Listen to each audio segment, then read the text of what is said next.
Hello भारतीय साक्ष्य अधिनियमನ lecture series ಗೆ ಸ್ವಾಗತ। ಇವತ್ತಿನ ವಿಡಿಯೋ ಅಲ್ಲಿ ನಾವು ಕಂಟಿನ್ಯೂಯೇಷನ್ ಎಕ್ಸಾಮಿನೇಷನ್ ಆಫ್ ವಿಟ್ನೆಸಸ್ ಅನ್ನು ನೋಡ್ತಿದ್ದೀವಿ ಅಂಡ್ ಎಕ್ಸಾಮಿನೇಷನ್ ಆಫ್ ವಿಟ್ನೆಸಸ್ ಅಲ್ಲಿ ಈಗಾಗಲೇ ನಾವು ಚೀಫ್ ಎಕ್ಸಾಮಿನೇಷನ್ ಕ್ರಾಸ್ ಎಕ್ಸಾಮಿನೇಷನ್ ಇದೆಲ್ಲ ಕಂಪ್ಲೀಟ್ ಮಾಡಿದ್ದೀವಿ। ಲಾಸ್ಟ್ ಈ impeaching credit of witness refreshing memory ಇದನ್ನ ಈ ವಿಡಿಯೋ ಅಲ್ಲಿ ಕವರ್ ಮಾಡೋಣ। ಇದು ನಮ್ಮ ಲಾಸ್ಟ್ ವಿಡಿಯೋ ಆಗತ್ತೆ ಈ BSA ಲೆಕ್ಚರ್ ಸೀರೀಸ್ ಅಲ್ಲಿ। ಈಗಾಗಲೇ ನಾವು ಆಲ್ರೆಡಿ ಹೇಳಿರುವಂತ ಡಿಸ್ಕಸ್ ಮಾಡಿರುವಂತ ಎಲ್ಲ ಸೆಕ್ಷನ್ ರಿಲೇಟೆಡ್ ವಿಡಿಯೋಸ್ ನಿಮಗೆ ಪ್ಲೇ ಲಿಸ್ಟ್ ಡಿಸ್ಕ್ರಿಪ್ಷನ್ ಬಾಕ್ಸ್ ಅಲ್ಲಿ ಸಿಗುತ್ತೆ। ಸೊ ನೀವು ಪ್ಲೇ ಲಿಸ್ಟ್ ಅನ್ನ ಚೆಕ್ ಮಾಡಬಹುದು ಅಂಡ್ ಅದರಲ್ಲಿ new criminal loss play list ಅಲ್ಲಿ ಎಲ್ಲಾ ರೀತಿ ಹೊಸ ಕ್ರಿಮಿನಲ್ ಲಾಸ್ ರಿಲೇಟೆಡ್ ನಾನು ಏನೆಲ್ಲ ವಿಡಿಯೋಸ್ ಅನ್ನ ಮಾಡಿದ್ದೇನೆ ಆ ಎಲ್ಲಾ ವಿಡಿಯೋಸ್ ನಿಮಗೆ ಸಿಗುತ್ತೆ। BNS ನ ಲೆಕ್ಚರ್ ಸೀರೀಸ್ ನಾವು ಈಗಾಗಲೇ ಕಂಪ್ಲೀಟ್ ಮಾಡಿದೀವಿ, ಅಪ್ಲೋಡ್ ಆಗಿದೆ, ನೀವು ಚೆಕ್ ಮಾಡಬಹುದು। BSA ಲೆಕ್ಚರ್ ಸೀರೀಸ್ ಅಲ್ಲಿ ಇದು ಲಾಸ್ಟ್ ವಿಡಿಯೋ। ಸೊ ಎಲ್ಲಾ ಸೆಕ್ಷನ್ಸ್ ಆಲ್ಮೋಸ್ಟ್ ನಾವು ಕವರ್ ಮಾಡಿದೀವಿ, ಅದನ್ನು ಸಹ ನೀವು ಪ್ಲೇ ಲಿಸ್ಟ್ ಅನ್ನ ಚೆಕ್ ಮಾಡಬಹುದು। ಹಾಗೆ ನೆಕ್ಸ್ಟ್ ಅಪ್ಕಮಿಂಗ್ ನಮ್ಮ BNSS ಹಾಗೂ ಇನ್ನು ಹಲವಾರು ಎಲ್ಲಾ ರೀತಿ ಬೇರಾಕ್ಟ್ಸ್ ಅನ್ನ ಡಿಕೋಡ್ ಮಾಡೋಣ ಇದೇ ರೀತಿ ಸಿಂಪಲ್ ಕನ್ನಡ ಲ್ಯಾಂಗ್ವೇಜ್ ಅಲ್ಲಿ ಅಂಡ್ ನಿಮಗೆ ಅರ್ಥ ಆಗೋ ರೀತಿ, ಅದು ಇಂಪಾರ್ಟೆಂಟ್ ನಮ್ಮ ಫೋಕಸ್। ಸೊ ಅಡ್ವೊಕೇಟ್ ಸ್ವಾತಿ ಚಾನೆಲ್ಗೆ ಸ್ವಾಗತ, ನಾನು ಸ್ವಾತಿ। ಹಾಗೆ ಸ್ವಾತಿ ಲಾ ಕ್ಲಾಸಸ್ ಕಡೆಯಿಂದ ಕಾಂಪ್ರಿಹೆನ್ಸಿವ್ ಬ್ಯಾಚ್ ಹಾಗೂ ಪ್ರಿಲಿಮ್ಸ್ ಸ್ಪೆಷಲ್ ಬ್ಯಾಚ್ಗೆ ಅಡ್ಮಿಷನ್ಸ್ ನಡೀತಿದೆ। ಕರ್ನಾಟಕ ಸಿವಿಲ್ ಜಜ್ ಎಕ್ಸಾಮ್ಗೆ ಪ್ರಿಪೇರ್ ಆಗ್ತಿರುವಂತಹ ಸ್ಟೂಡೆಂಟ್ಸ್ ನಿಮಗೆ ಕಾಂಪ್ರಿಹೆನ್ಸಿವ್ ಬ್ಯಾಚ್ ಅಲ್ಲಿ prelims mains interview 3 stages exam ಅಲ್ಲಿ ಈ 3 ಸ್ಟೇಜಸ್ ಏನಿದೆ ಈ 3 ಸ್ಟೇಜಸ್ಗೂ ಒಂದೇ ಪ್ಲಾಟ್ಫಾರ್ಮ್ ಅಲ್ಲಿ ಒಂದೇ ಸಿಂಗಲ್ ಬ್ಯಾಚ್ ಅಲ್ಲಿ ಎಲ್ಲಾ ರೀತಿ ಕಾಂಪ್ರಿಹೆನ್ಸಿವ್ ಆಗಿ ಸಿಲೆಬಸ್ ಅನ್ನ ಕವರ್ ಮಾಡಲಾಗುತ್ತೆ। ಈ ಬ್ಯಾಚಸ್ಗೆ ಎನ್ರೋಲ್ ಆಗೋದಕ್ಕೆ ನೀವು ಕಾಲ್ ಮಾಡಬೇಕಾಗಿರುವ ನಂಬರ್ 9650849915। ಹಾಗೆ ಪ್ರಿಲಿಮ್ಸ್ ಸ್ಪೆಷಲ್ ಬ್ಯಾಚ್ಗೆ ಎನ್ರೋಲ್ ಆಗೋದಕ್ಕೂ ಸಹ ನೀವು ಕಾಲ್ ಮಾಡಬೇಕಾಗಿರುವ ನಂಬರ್ 9650849915 ಕಾಲ್ ಮಾಡಿ ನಿಮಗೆ ಬ್ಯಾಚಸ್ ರಿಲೇಟೆಡ್ ಇನ್ನೂ ಏನಾದರೂ ಡೌಟ್ಸ್ ಇದ್ರೆ ತಿಳ್ಕೋಬಹುದು। ಹಾಗೆ ಈ ಎಲ್ಲ ಕ್ಲಾಸಸ್ ಆನ್ಲೈನ್ ಪ್ಲಾಟ್ಫಾರ್ಮ್ ಅಲ್ಲಿ ನಡೀತಿರುವಂತದ್ದು, ದಿನ ಸಂಜೆ ಕ್ಲಾಸ್ ಇರುತ್ತೆ। ಈ ಕ್ಲಾಸಸ್ ಕನ್ನಡ ಹಾಗೂ ಇಂಗ್ಲಿಷ್ ಎರಡೂ ಭಾಷೆಯಲ್ಲಿನೂ ಸಹ ನಡೀತಿರುವಂತದ್ದು, ಕನ್ನಡ ಮತ್ತೆ ಇಂಗ್ಲಿಷ್ ಎರಡೂ ಲ್ಯಾಂಗ್ವೇಜ್ ಅಲ್ಲಿ ನಿಮಗೆ ಕ್ಲಾಸಸ್ ಅನ್ನ ಕಂಪ್ಲೀಟ್ ನಿಮ್ಮ ಕನ್ವೀನಿಯನ್ಸ್ ಅಲ್ಲಿ ನೀಡ್ತಿರೋದು। ಸ್ಟಡಿ ಮಟೀರಿಯಲ್ ಪ್ರೊವೈಡ್ ಮಾಡಲಾಗತ್ತೆ, ಮಾಕ್ ಟೆಸ್ಟ್ ನೀಡಲಾಗತ್ತೆ, ಇದು ಎಲ್ಲಾನು ಸಹ ಲೈವ್ ಕ್ಲಾಸಸ್ ಆಗಿರುತ್ತೆ। ನೀವು ನನ್ನನ್ನು ನೇರವಾಗಿ ಪ್ರಶ್ನೆನ ಕೇಳಬಹುದು, ನಿಮ್ಮ ಡೌಟ್ಸ್ ಅನ್ನ ಕ್ಲಿಯರ್ ಮಾಡ್ಕೋಬಹುದು। ಸಿವಿಲ್ ಜಡ್ಜ್ ಎಕ್ಸಾಮ್ಗೆ ನೋಟಿಫಿಕೇಶನ್ಗೋಸ್ಕರ ಏನು ಕಾಯ್ತಿದ್ದೀವಿ, ಈ ನೋಟಿಫಿಕೇಶನ್ ಬಂದ ನಂತರ ನಾವು ತಯಾರಿ ಮಾಡೋದಕ್ಕೆ ಟೈಮ್ ಇರೋದಿಲ್ಲ। ಸೊ ಈಗ ನೀವು ಜಡ್ಜ್ ಆಗಬೇಕು ಅನ್ನೋ ನಿಮ್ಮ ಕನಸನ್ನ ಹೊತ್ತಿದ್ದೀರಿ ಅಂದರೆ this is the right time for you to prepare for starting your preparation. So ನಿಮ್ಮ ಪ್ರಿಪ್ರೇಷನ್ ಅನ್ನ ಸ್ಟಾರ್ಟ್ ಮಾಡಿ ಆ್ಯಂಡ್ ಫೋಕಸ್ ಆಗಿ ನಿಮ್ಮ ಸ್ಟಡೀಸ್ ರಿಲೇಟೆಡ್ ಆದಷ್ಟು ಬೇಗ ನಿಮ್ಮ ಕನಸನ್ನ ನನ್ಸ್ ಮಾಡಿ ಫಸ್ಟ್ ಅಟೆಂಪ್ಟ್ ಅಲ್ಲೇನೆ ಜಡ್ಜ್ ಆಗಬಹುದು। ಆ್ಯಂಡ್ ಈಗಾಗಲೇ ನಾವು 2023 ಅಲ್ಲಿ 2 ಸ್ಟೂಡೆಂಟ್ಸ್ನ ಒಂದು ಸೆಲೆಕ್ಷನ್ ಅನ್ನ ಕೊಟ್ಟಿದ್ದೀವಿ। ಸೊ 2 ಸಕ್ಸಸ್ಫುಲ್ ರಿಸಲ್ಟ್ಸ್ ಇದೆ ನಮ್ಮ ಹತ್ರ। ಹಾಗೆ ಈ ಎಲ್ಲ ಬ್ಯಾಚಸ್ ತುಂಬಾನೇ ಒಂದು ನಾಮಿನಲ್ ಪ್ರೈಸ್ ಅಲ್ಲಿ ತುಂಬಾ ಕಮ್ಮಿ ಬೆಲೆಯಲ್ಲಿ ಸ್ಟೂಡೆಂಟ್ಸ್ ಓರಿಯೆಂಟೆಡ್ ಅಲ್ಲಿ ನಡೀತಿರುವಂತಹ ಬ್ಯಾಚಸ್। ಸೊ ಹಾಗಾಗಿ ನೀವು ಆದಷ್ಟು ಬೇಗ ನಿಮ್ಮ ಅಡ್ಮಿಷನ್ಸ್ ಅನ್ನ ಮಾಡ್ಕೊಳ್ಳಿ। ಬಟ್ ಒಂದ್ಸತಿ ನೋಟಿಫಿಕೇಶನ್ ಬಂದ ನಂತರ ಫೀಸ್ ಏನಿದೆ ಅದು ನಿಮಗೆ ಜಾಸ್ತಿ ಮಾಡಲಾಗತ್ತೆ। ಸೊ ಈಗಲೇ ನೀವು ಪ್ರಿಪೇರ್ ಆಗಬೇಕು ಅನ್ನೋಂಥ ಯಾವುದೇ ಇಚ್ಛೆ ಇದ್ರೆ you can start your preparation, admission ತಗೊಳ್ಳಿ ಬ್ಯಾಚಸ್ಗೆ। ಆ್ಯಂಡ್ ವಿಡಿಯೋನ ಸ್ಟಾರ್ಟ್ ಮಾಡೋಣ। ಇದುವರೆಗೂ ನೀವು ಚಾನೆಲ್ ಸಬ್ಸ್ಕ್ರೈಬ್ ಮಾಡಿಲ್ಲ ಅಂತಂದರೆ ಸಬ್ಸ್ಕ್ರೈಬ್ ಮಾಡ್ಕೊಳ್ಳಿ, ನಿಮಗೆ ಇಷ್ಟು ಇಂಪಾರ್ಟೆಂಟ್ ವ್ಯಾಲ್ಯೂಬಲ್ ಇನ್ಫಾರ್ಮೇಷನ್ ಸಿವಿಲ್ ಜಜ್ ಎಕ್ಸಾಮಿಗೆ ಅಷ್ಟೇ ಅಂತ ಅಲ್ಲ ಬಟ್ ಪ್ರತಿಯೊಂದು ಎಕ್ಸಾಮಿಗೆ ರಿಕ್ವೈರ್ಡ್ ಇನ್ಫಾರ್ಮೇಷನ್ ಆ್ಯಂಡ್ ಎಲ್ಲ ರೀತಿ ಬೇರಾಕ್ಟ್ಸ್ ಅನ್ನ ಹೇಗೆ ಓದೋದು, ಪ್ರತಿಯೊಂದು ಸಬ್ಜೆಕ್ಟ್ನ ಬೇರಾಕ್ಟನ್ನು ನಾನು ಥ್ರೂ ದ ಬೇರಾಕ್ಟನ್ನೇ ನಿಮಗೆ ಡಿಕೋಡ್ ಮಾಡಿಸ್ತೀನಿ। ಸೊ ದ್ಯಾಟ್ ಬೇರಾಕ್ಟ್ ಓದೋದ್ರಲ್ಲಿ ಯಾವತ್ತೂ ಕಷ್ಟ ಅಂತ ಆಗಿರಬಾರ್ದು ಆ್ಯಂಡ್ ಬೇರಾಕ್ಟಿಂದ ಓದೋದೇ ನಿಮಗೆ ಪ್ರೈಮರಿ ಸೋರ್ಸ್ ಆಗಬೇಕು। ಸೊ ಅದು ನಮ್ಮ ಉದ್ದೇಶ। ಸೊ ಹಾಗಾಗಿ ಈ ಚಾನೆಲ್ನ ಸಬ್ಸ್ಕ್ರೈಬ್ ಮಾಡ್ಕೊಳ್ಳಿ, ನಾನು ಅಪ್ಲೋಡ್ ಮಾಡುವಂಥ ಇನ್ನಷ್ಟು ವೀಡಿಯೋಸ್ನ ಆಕ್ಸೆಸಿಬಿಲಿಟಿ ನಿಮಗೆ ಇರುತ್ತೆ, ಯಾವುದೇ ಇಂಪಾರ್ಟೆಂಟ್ ವಿಡಿಯೋ ಮಿಸ್ ಔಟ್ ಆಗದೆ ಇರುತ್ತೆ। First impeaching credit of witness section 158 section number ಏನೇ ನಿಮಗೆ first thing very much important. So impeaching credit of witness ಅದಕ್ಕೆ ಮುಂಚೆ ನಾನು ಸೆಕ್ಷನ್ 157 ಡಿಸ್ಕಸ್ ಮಾಡಿದ್ದೀನಿ, ಅಗೇನ್ ಇನ್ನೊಂದ್ಸತಿ ಹೇಳ್ತೀನಿ। ಹಾಸ್ಟೈಲ್ ವಿಟ್ನೆಸ್ ಅಂತ ಏನು ಕರಿತೀವಿ, ಹಾಸ್ಟೈಲ್ ವಿಟ್ನೆಸ್ ಅಂತಂದ್ರೆ ಈಗ ಒಬ್ಬ ವ್ಯಕ್ತಿ ನಾನು ಪ್ಲೇಂಟಿಫ್ ನನ್ನ ಕಡೆಯಿಂದ ಸಾಕ್ಷಿ ಹೇಳೋದಕ್ಕೆ ಸಾಕ್ಷಿದಾರ ಪ್ಲೇಂಟಿಫ್ ಕಡೆಯಿಂದ ಬರ್ತಿದ್ದಾನೆ, ಆ ವ್ಯಕ್ತಿ ನನ್ನ ಕಡೆ ಸಾಕ್ಷಿ ಹೇಳದೆ ಆಪೋಸಿಟ್ ಪಾರ್ಟಿ ಕಡೆಗೆ ಸಾಕ್ಷಿ ಹೇಳ್ತಿದ್ದಾನೆ ಅಂತಂದಾಗ ಅವನನ್ನ ನಾವು ಹಾಸ್ಟೈಲ್ ವಿಟ್ನೆಸ್ ಆದ ಅಂತ ಕರಿತೀವಿ। ಸೊ ಹಾಸ್ಟೈಲ್ ವಿಟ್ನೆಸ್ ಆದಾಗ ಆ ವ್ಯಕ್ತಿನ ನಾವು ಎಕ್ಸಾಮಿನೇಷನ್ ಇನ್ ಚೀಫ್ ಏನು ನಡೆಯುತ್ತೆ ಅದನ್ನು ನಡೆಸೋದಕ್ಕೆ ಆಗೋದಿಲ್ಲ, ಬಿಕಾಸ್ ಆ ವ್ಯಕ್ತಿ ನನ್ನ ಪರವಾಗಿಲ್ವೇ ಇಲ್ಲ. ಸೊ ಆ ವ್ಯಕ್ತಿನ ನಾವು ಕ್ರಾಸ್ ಎಕ್ಸಾಮಿನೇಷನ್ ಮಾಡೋದು. ಕ್ರಾಸ್ ಎಕ್ಸಾಮಿನೇಷನ್ ಮಾಡ್ತಿರೋದು ಯಾರು? ನನ್ನ ಪಾರ್ಟಿ ಲಾಯರೇನೆ, ಪ್ಲೇಂಟಿಫ್ನ ಲಾಯರೇನೆ, ಪ್ಲೇಂಟಿಫ್ ಕಡೆಯಿಂದ ಬಂದಂಥ ಸಾಕ್ಷಿದಾರ ಬಟ್ ಡಿಫೆಂಡೆಂಟ್ ಕಡೆಗೆ ಸಾಕ್ಷಿ ಹೇಳ್ತಿದ್ದಾನೆ, ಆ ವ್ಯಕ್ತಿನ ಕ್ರಾಸ್ ಎಕ್ಸಾಮಿನೇಷನ್ ನಡೆಸೋವಂಥದ್ದು. ಈಗ ಈ ಹಾಸ್ಟೈಲ್ ವಿಟ್ನೆಸ್ ಮೇಲೆ ಯಾವ ರೀತಿ ರಿಲಯಬಿಲಿಟಿ ಇರುತ್ತೆ? ಬಿಕಾಸ್ ಈ ವ್ಯಕ್ತಿ ನನ್ನ ಕಡೆಯಿಂದ ಸಾಕ್ಷಿ ಹೇಳ್ತೀನಿ ಅಂತ ಬಂದು ನನ್ನ ಕಡೆಗೆ ನಿಲ್ಲಿಲ್ಲ ಅಂದರೆ ಕೋರ್ಟಿಗೆ ನಿಜ ಹೇಳ್ತಿದ್ದಾನೆ ಅಂತ ಕೋರ್ಟ್ ಹೇಗೆ ನಂಬೋದು? ಸೊ ಹಾಗಾಗಿ ಇವನ ಒಂದು ಎವಿಡೆನ್ಷರಿ ವ್ಯಾಲ್ಯೂ ನಾವು ಕೋರ್ಟ್ ಹಾಸ್ಟೈಲ್ ವಿಟ್ನೆಸ್ ಅನ್ನ ಕ್ರಾಸ್ ಎಕ್ಸಾಮಿನೇಷನ್ ಏನು ನಡೆಸುತ್ತೆ ಅದರಲ್ಲಿ ರಿಕ್ವೈರ್ಡ್ ಪೋರ್ಷನ್ ಏನಾದರೂ ಕೇಳೋ ಅಂಥದ್ದು ನಂಬಬೇಕಾಗಿರೋವಂಥದ್ದು ಅನ್ಸಿದ್ರೆ, ನಮಗೆ ರಿಲೆವೆಂಟ್ ಅನ್ಸಿದ್ರೆ ಮಾತ್ರ ಕೋರ್ಟ್ ಅದನ್ನ ಕೇಳತ್ತೆ, ಅಥವಾ ಇಲ್ಲ ಇವನ ಒಂದು ಯಾವುದೇ ರೀತಿ ಕ್ರೆಡಿಟ್ ಇರೋದಿಲ್ಲ ಈ ಸಾಕ್ಷಿದಾರನಿಗೆ. ಸೊ ಇವನ ಒಂದು ಟೆಸ್ಟಿಮನಿ ಏನಿದೆ ಅದನ್ನ ಕೋರ್ಟ್ ಏನು ಕ್ರೆಡಿಟ್ ಇರೋದಿಲ್ಲ. ಸೊ ಕೋರ್ಟ್ ಅವನ ಒಂದು ಸಾಕ್ಷಿನ ಕೇಳೋದಿಲ್ಲ. ಬಟ್ ಇವನ ಎಕ್ಸಾಮಿನೇಷನ್ ನಡೆಯುತ್ತೆ, ಆದರೆ ಆ ಒಂದು ಕ್ರಾಸ್ ಎಕ್ಸಾಮಿನೇಷನ್ ಮೇಲೆ ಎಷ್ಟು ರಿಲೈ ಆಗಬೇಕು ಬೇಡ ಅನ್ನೋದು ಕೋರ್ಟ್ ಡಿಸೈಡ್ ಮಾಡುತ್ತೆ. That is hostile witness. Hostile witness ನೆನಪಿರಲಿ, section number important, concept important ನಿಮಗೆ. ಹಾಗೆ ಜಡ್ಜ್ಮೆಂಟ್ ರೈಟಿಂಗ್ ಪೇಪರಲ್ಲಿ 100% ಈ ಒಂದು ಕಾನ್ಸೆಪ್ಟ್ ಬಂದೇ ಬರುತ್ತೆ. ಸೊ ಜಡ್ಜ್ಮೆಂಟ್ ರೈಟಿಂಗ್ ಪೇಪರಿಗೆ ಇವನ ಎವಿಡೆನ್ಷರಿ ವ್ಯಾಲ್ಯೂ ಏನು ಅನ್ನೋದನ್ನ ಎಕ್ಸ್ಪ್ಲೇನ್ ಮಾಡೋದು important. Question by party to his own witness ಅಂತ ಸೆಕ್ಷನ್ ಹೆಡ್ಡಿಂಗ್ ನೆನಪಿರಲಿ. ನೆಕ್ಸ್ಟ್ ನಮಗೆ ಇಂಪಾರ್ಟೆಂಟ್ ಆಗುತ್ತೆ further section question tending to corroborate evidence of relevant fact admissible. ಒಂದು ರೆಲೆವೆಂಟ್ ಫ್ಯಾಕ್ಟ್ ಇದೆ ಅಂತ ಅಂದಾಗ ನಮಗೆ ಎರಡು ರೀತಿ ಎವಿಡೆನ್ಷರಿ ವ್ಯಾಲ್ಯೂ ಆಗುತ್ತೆ. ಒಂದು ಕೊರೊಬರೇಟಿವ್ ಪೀಸ್ ಆಫ್ ಎವಿಡೆನ್ಸ್, ಇನ್ನೊಂದು substantive piece of evidence.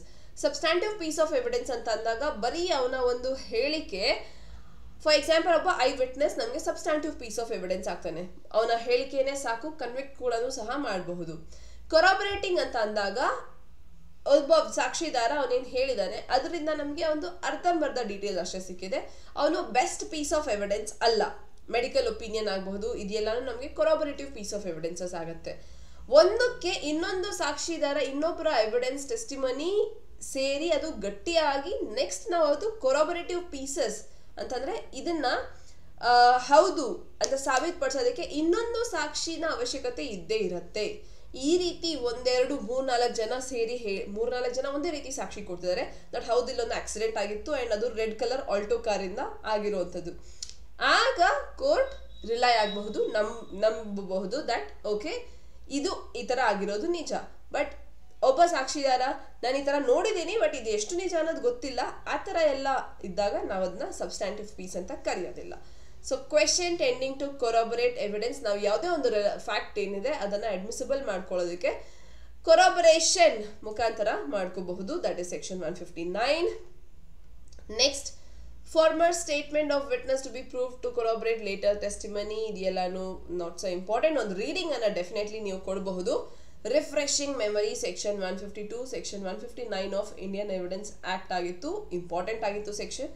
Refreshing memory ಅಂತಂದ್ರೆ ಈಗ ಫಾರ್ ಎಕ್ಸಾಂಪಲ್ ಒಂದು ಸಾಕ್ಷಿ, ಈಗ ಕೇಸ್ ಇಲ್ಲಿ ಆಕ್ಸಿಡೆಂಟ್ ಆಗಿದೆ ಅಂತಂದ್ರೆ ಆ ಕೇಸ್ ಪ್ರೂವ್ ಆಗೋ ತನಕನೂ ಒಂದು 5-6 ಇಯರ್ಸ್ ನಡೀತಿದೆ. ಸೊ 5-6 ಇಯರ್ಸ್ ಅಲ್ಲಿ ಇವತ್ತು ಆಕ್ಸಿಡೆಂಟ್ ಆಗಿದ್ದಿನ ಕಾರ್ ನಂಬರ್ ನೆನಪಿದೆ ಒಬ್ಬ ಐ ವಿಟ್ನೆಸ್ಗೆ, K03--- ಅನ್ನೋ ರೀತಿ. ಬಟ್ ಅದು 4 ವರ್ಷದ ನಂತರ ನೀವು ಕರ್ಸಿದ್ರೆ ಆಗ್ಲೂ ಆ ನಂಬರ್ ನೆನಪಿರತ್ತೆ ಅಂತ ಯಾವುದೇ ಗ್ಯಾರಂಟಿ ಇಲ್ಲ. ಯಾರಿಗೂ ಅಷ್ಟು ಪಿಕ್ಚರ್ ಪರ್ಫೆಕ್ಟ್ ಮೆಮರಿ ಅಂತ ಇರೋದಿಲ್ಲ, ಮೆಮರಿ ಫೇಡ್ ಆಗ್ತಾ ಇರತ್ತೆ. ಸೊ ಇನ್ ದಟ್ ಕಂಡೀಷನ್ ಅವರು ಬೇಕಿದ್ರೆ ರಿಫ್ರೆಶಿಂಗ್ ಮೆಮರಿ ಅಂತಂದ್ರೆ ಮತ್ತೊಮ್ಮೆ ಅವ್ರೇನು ಹೇಳಿದ್ರು, ಅವರ ಹೇಳಿಕೆ ಏನಿತ್ತು ಅನ್ನೋದನ್ನ ಅವರು ರೆಫರ್ ಮಾಡ್ಕೋಬಹುದು. ಏನ್ ರೈಟಿಂಗ್ ಅಲ್ಲಿ ಅವ್ರು ಬರ್ಕೊಟ್ಟಿದ್ರು ಅದನ್ನ ಅವರು ರೆಫರ್ ಮಾಡಬಹುದು, ಅದನ್ನ ನಾವು ರಿಫ್ರೆಶಿಂಗ್ ಮೆಮರಿ ಅಂತ ಕರಿತಿದೀವಿ. Witness may while under examination refresh his memory, ಅವನ ಎಕ್ಸಾಮಿನೇಷನ್ ಟೈಮಲ್ಲಿ ರಿಫ್ರೆಶ್ ಮಾಡ್ಕೋಬಹುದು by to any writing made by himself at the time of transaction concerning which he is questioned. ಆಗೇನು ನಡೆದಿತ್ತು, ಆಗೇನು ನಾವು ಸಾಕ್ಷಿ ಹೇಳಿದ ಅದನ್ನ ಏನು ಬರವಣಿಗೆಯಲ್ಲಿ ತಗೊಂಡಿದ್ರು ಅದನ್ನು ಅವನು ಮತ್ತೆ ರೆಫರ್ ಮಾಡ್ಕೋಬಹುದು. or soon afterwards the court considers it likely to the transaction was at that time fresh in his memory. Because ನಡೆದಾಗ ಇನ್ಸಿಡೆಂಟ್ ಫ್ರೆಶ್ ಇರುತ್ತೆ ಮೆಮರಿ, 4-5 ವರ್ಷ ಅಂತಂದ್ರೆ ಮೆಮರಿ ಫೇಡ್ ಆಗುತ್ತೆ. ಸೊ ಹ್ಯೂಮನ್ ಟೆಂಡೆನ್ಸಿ ಕೋರ್ಟನ್ನು ಸಹ ಇದನ್ನ ನಂಬುತ್ತೆ. ಹಾಗಾಗಿ ನಾವು ರಿಫ್ರೆಶಿಂಗ್ ಮೆಮರಿ ಅನ್ನೋ ಒಂದು ಪ್ರೊವಿಷನ್ ಅನ್ನ ಕೊಟ್ಟಿರೋದು. Next testimony to facts stated in document mentioned under section 162. ಇದು ನಮಗೆ ಓಕೆ ಇಂಪಾರ್ಟೆಂಟ್ ಅಂತ ಏನಲ್ಲ. ಪ್ರೊಡಕ್ಷನ್ ಆಫ್ ಡಾಕ್ಯುಮೆಂಟ್ಸ್, ಈ ಸೆಕ್ಷನ್ಸ್ ಎಲ್ಲ ನೀವು ಡೆಫಿನೆಟ್ಲಿ ಒಂದ್ಸತಿ ರೀಡಿಂಗ್ ಅನ್ನ ಕೊಡಿ. ರೀಡಿಂಗ್ ಯೋರ್ ಬೇರ್ ಆಕ್ಟ್ ಥರಲಿ is important. Next judge's power to put questions or order production. Judge ಹತ್ರ ಅಧಿಕಾರ ಇದೆ, ನೀವು ಜಡ್ಜ್ ಆಗ್ಲಿದ್ದೀರಿ, ಸೊ ನಿಮ್ಮ ಹತ್ರ ಈ ಅಧಿಕಾರ ಇದೆ. ಆಸ್ ಅ ಜಡ್ಜ್ ನೀವು ಯಾವಾಗ ಬೇಕಾದರೂ ಒಬ್ಬ ಸಾಕ್ಷಿದಾರನ್ನ ಕರಿಬಹುದು, ಅವನನ್ನ ಪ್ರಶ್ನೆ ಮಾಡಬಹುದು at any point of time. ಕೇಸ್ನ ಡ್ಯೂರೇಷನ್ ಅಲ್ಲಿ ಯಾರನ್ನೇ ಕರೆದು ಡಾಕ್ಯುಮೆಂಟ್ಸ್ ಪ್ರೊಡ್ಯೂಸ್ ಮಾಡಿ ಅನ್ನೋದನ್ನ ಹೇಳಬಹುದು. ಅಂಡ್ ಇದೆಲ್ಲ ನಿಮ್ಮ ಪವರ್, ನಿಮ್ಮ ಡಿಸ್ಕ್ರಿಷನರಿ ಪವರ್. ಇದು ನಿಮ್ಮ ಡಿಸ್ಕ್ರಿಷನರಿ ಪವರ್. ನೀವು ಇದನ್ನ ಯಾವಾಗ ಬೇಕಾದರೂ ಎಕ್ಸರ್ಸೈಸ್ ಮಾಡಬಹುದು. Judge may in order to discover or obtain proof of relevant fact ask any question as he considers necessary. ಅವರಿಗೆ ಅಗತ್ಯ ಅನಿಸಿದಾಗ ಯಾವುದೇ ಪ್ರಶ್ನೆನ ಕೇಳಬಹುದು. In any form at any time, ಯಾವುದೇ ಟೈಮಲ್ಲಿ. ಆಫ್ ಎನಿ ವಿಟ್ನೆಸ್, ಯಾವುದೇ ಸಾಕ್ಷಿದಾರನ್ನ. Or of the parties about any fact, ಅಥವಾ ಯಾವುದೇ ಪಾರ್ಟಿನೂ ಸಹ ಫ್ಯಾಕ್ಟ್ಸ್ ರಿಲೇಟೆಡ್ ಕೇಳಬಹುದು. And may order the production of any document or thing, ಯಾವುದೇ ಒಂದು ಡಾಕ್ಯುಮೆಂಟ್ನ ವಸ್ತುನ ಪ್ರೊಡ್ಯೂಸ್ ಮಾಡಿ ಅಂತ ಹೇಳಬಹುದು. ಅಥವಾ ಏನು ರೆಪ್ರೆಸೆಂಟೇಟಿವ್ಸ್ನ shall be entitled to make any objection to any of such questions or order nor without the leave of the court to cross examine any witness upon any answer given in reply to any such question. So ಇದು ನಿಮ್ಮ ಹತ್ರ ಇರುವಂಥ ಒಂದು discretionary power. As JMFC ನೀವು ಈ ಪವರನ್ನು exercise ಮಾಡ್ತೀರಿ. So ಇದು ನಿಮಗೆ ಇರುವಂಥ ಒಂದು ಪವರ್. ನೆನಪಿರಲಿ, ಸೆಕ್ಷನ್ ಇಂಪಾರ್ಟೆಂಟ್ ಆಗುತ್ತೆ. ನೆಕ್ಸ್ಟ್ ಅಗೇನ್ ಇದೂ ಸಹ ಇಂಪಾರ್ಟೆಂಟ್. Section 168, 169 very important.